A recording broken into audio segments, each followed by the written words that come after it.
بسه بیرونه شدن زودتر بیرونه شدن. کشتی در حال رد شدن بود. ناخدا فرمان داد هرچه سریعتر کشتی رو ترک کنید. مردها وحشیانه هجوم آوردند. ناخدا بانگ برآورد خجالت بکشید، حق تقدم با خانم هاست. مردها عقب کشیدند. خانم ها زمین که از ناخدا تشکر می کردن خرامان خرامان از کشتی پیاده شدند.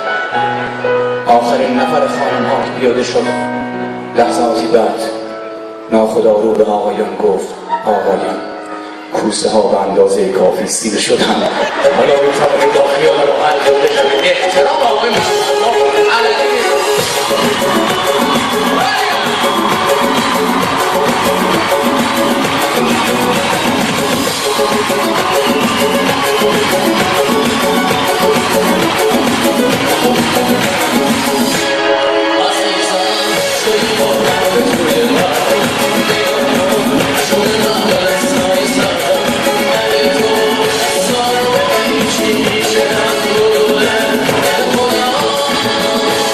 چیزی کم نمیشه.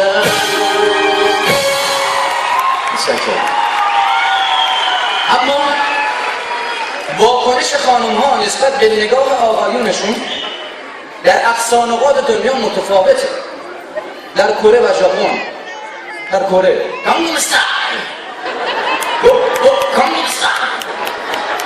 در کره و ژاپن وقتی که مردی به زن خودش نگاه میکنه خانمش میگه هر بار که نگاه میکنی معنای عشق رو در عمق نگاهت میبینی. در اروپا وقتی خانومی شوهرش بهش نگاه میکنه بهش میگه هر بار که نگاه میکنی بیشتر از پیش دوست دارم.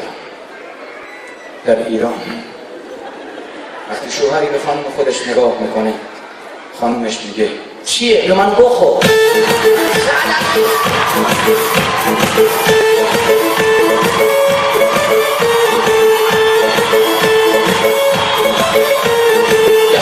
شب بی صدای من پای تو دوباره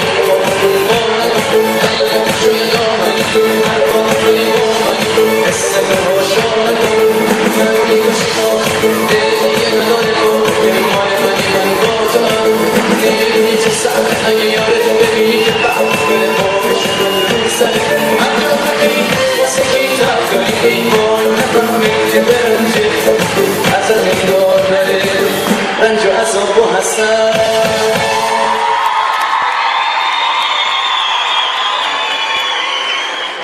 گونه عنکبوت در دنیا وجود داره که بعد از مدتی شوهر خودشو میخوره. این گونه از عنکبوت تنها موجودیه که فهمیده که شوهر به هیچ دردی نمیخوره.